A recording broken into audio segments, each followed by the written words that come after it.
Hello दोस्तों, आज मैं आपके लिए लेके आया हूँ IRFC। देखिए, IRFC को हम Indian railway finance corporation limited बोलते हैं। तो आज के दिन में देखिएगा तो 125.9 में अभी है, जो कि 0.82% वो माइनस में अभी चल रहा है। तो इंडियन रेलवे फाइनेंस कॉरपोरेशन वो इंडियन गवर्नमेंट का ही है, जिसमें इंडियन गवर्नमेंट का सबसे ज़्यादा स्टेक है, नियरली 80% के आसपास। अगर उसका एवरेज वॉल्यूम देखेंगे तो 17.44 मिलियन है और उसका PE रेशियो है 25.18, मतलब अभी तक वो सब ठीक है। तो कल उसका Q4 रिजल्ट आया है, तो अभी हम चेक करते हैं इस क्वार्टर से, मतलब पिछले क्वार्टर से इस क्वार्टर में कैसे क्या चेंज हो रहा है। लेकिन एनालाइज करने से पहले प्लीज़ वीडियो को लाइक एंड सब्सक्राइब कर देना, अगर नई भी हुए तो प्लीज़ सब्सक्राइब कर देना। तो अभी हम स्टार्ट करते हैं क्या क्या हो रहा है। तो देखिए, ये जो देखिए इस कॉलम को, इसको वो 31 मार्च 2025 का जो ऑडिट है वो आज मतलब कल रात को ही आया था। और ये जो भी फिगर है, मैं जो भी फिगर बोलूँगा वो सिर्फ करोड़ में ही होगा, तो आप इससे ध्यान रखना। तो देखिए, पहला है उसका, अगर देखेंगे रेवेन्यू फ्रॉम ऑपरेशन, ये सब सारा कुछ है। अगर टोटल इनकम देखेंगे तो देखिए इस क्वार्टर में 6,723 करोड़ हुए, जो कि पिछले क्वार्टर में था 6,766। मतलब पिछले क्वार्टर से इस क्वार्टर में थोड़ा कम मतलब इनकम टोटल कम आया है। अगर टोटल एक्सपेंसेस देखेंगे, मतलब कंपनी का खर्चा कितना आया है, तो खर्चा देखिए 5,041 करोड़ का है, जो कि पिछले क्वार्टर में था 5,135। तो मतलब पिछले क्वार्टर से इस बार कंपनी ने खर्चा बचाया है। हालांकि वो इनकम कम किया है, लेकिन वो खर्चा भी उतना बचाया है। तो इसीलिए अगर प्रॉफिट देखेंगे, प्रॉफिट बिफोर टैक्स देखेंगे, तो प्रॉफिट बिफोर टैक्स मतलब जो इनकम है उससे माइनस कर देंगे टोटल एक्सपेंसेस कितना है, तो कितना होगा, टोटल होगा 1,681 करोड़, जो कि पिछले क्वार्टर में था 1,630। मतलब हालांकि टोटल इनकम पिछले क्वार्टर से इस क्वार्टर में कम है, लेकिन प्रॉफिट इस क्वार्टर में सबसे ज़्यादा है in comparison to previous quarter. तो प्रीवियस क्वार्टर में 1,630 रुपया था, जो कि इस क्वार्टर में 1,681 रुपीज़ हो गया है। तो और अगर देखेंगे तो देखिए इसमें एक अर्निंग पर इक्विटी शेयर, सो EPS जो जिसको बोलते हैं, तो इनमें देखिए अभी वो 1.29 है, जो कि पिछले क्वार्टर में था 1.25। मतलब उस प्रीवियस क्वार्टर से इस क्वार्टर में थोड़ा ज़्यादा बढ़ा है उसका जो EPS जो है। तो अर्निंग पर इक्विटी मतलब पर शेयर में कितना अर्निंग हुआ है, तो पिछले क्वार्टर में था 1.25, जो कि इस क्वार्टर में 1.29। तो ये तो हो गया हमारा क्वार्टर वाइज हमारा डिस्कशन। तो देखिए अब हम देखेंगे प्रीवियस ईयर वाइज हम डिस्कशन करेंगे।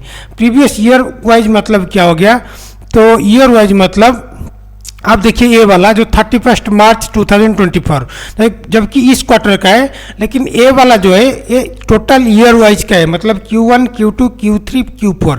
तो 25 का टोटल ईयर वाइज का दिखाया है।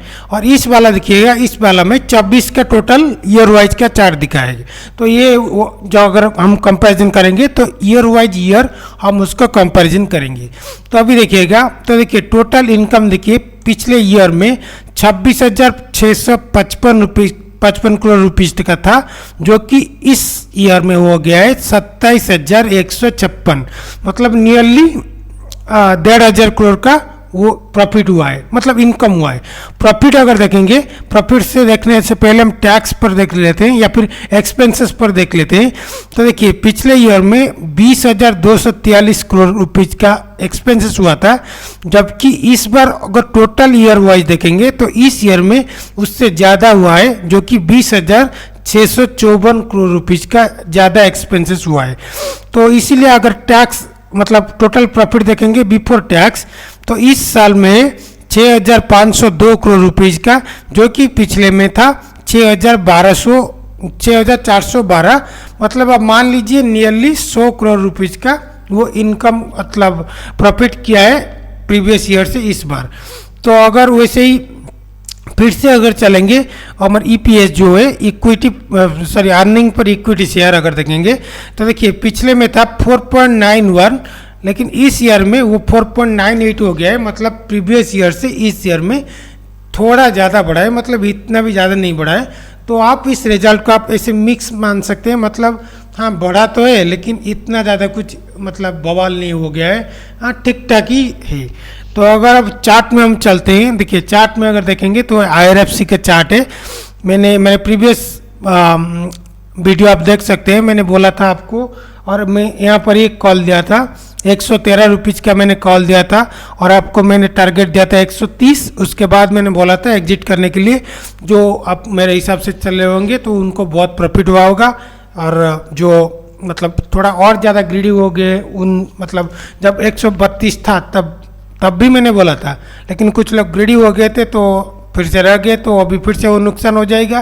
क्योंकि अगर इससे अगर नीचे आया वो फिर से 113 पर आने की बहुत संभावना है, और ऐसे भी उसका रिजल्ट इतना भी अच्छा नहीं आ रहा है कि मतलब ऊपर उठ जाएगा। उसके साथ इंडिया पाकिस्तान वार की टेंशन है, उसके लिए भी मार्केट थोड़ा डाउन होगा।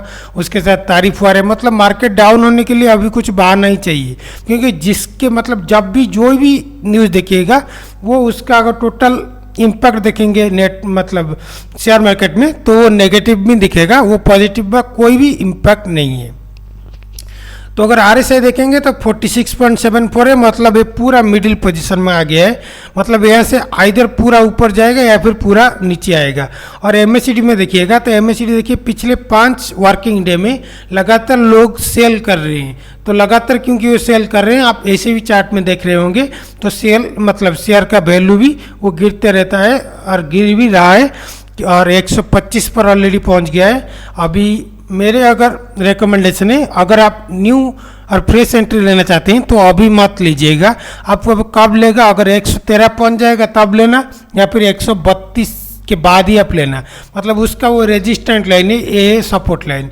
तो सपोर्ट लाइन जब पहुंचेगा 113 तब मैं बोल सकता हूं, या फिर आप 113 जब पहुंचेगा तभी आप एंट्री कर सकते हैं। लेकिन जब 113 पर एंट्री करेंगे तब आपको स्टॉप लॉस देना पड़ेगा 110। अगर ऊपर उठ गया, क्योंकि कोई कुछ भी नहीं बोल सकते हैं, क्योंकि ये पूरा मिडिल पोजीशन में, हालांकि बहुत चांसेस है वो नीचे आने के लिए, लेकिन कोई मतलब 60% चांस है, 40% चांस है अब भी वो ऊपर उठने की, क्योंकि RSI इतना भी मतलब पूरा मिडिल पोजीशन में कुछ भी हो सकता है।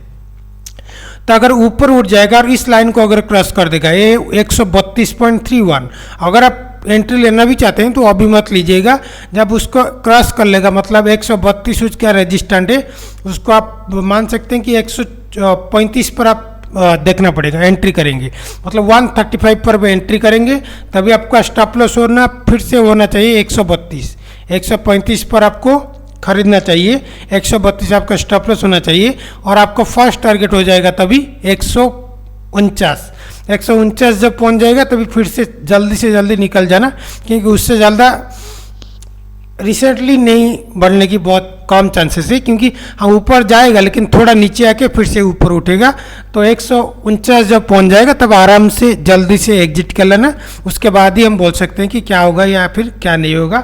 हालांकि मुझे अब भी नहीं लगता है कि 149 एक बार में नहीं पहुंच जाएगा, हाँ थोड़ा डाउन होके या फिर 113 पहुँच के फिर से वो ऊपर उठ के 149 तक जा सकता है, लेकिन इस बार थोड़ा डाउट हो रहा है। हालांकि इस लाइन को तोड़ने के लिए देखिए 3 बार वो कोशिश किया है, एक बार ये वाला कोशिश किया है, वो सेकंड बार कोशिश किया है, थर्ड बार कोशिश किया है, फिर भी वो नाकाम रह गया है। तो वो ट्राई कर रहे हैं जो 132 को क्रॉस करने के लिए, लेकिन वो क्रॉस ही नहीं हो पा रहा है।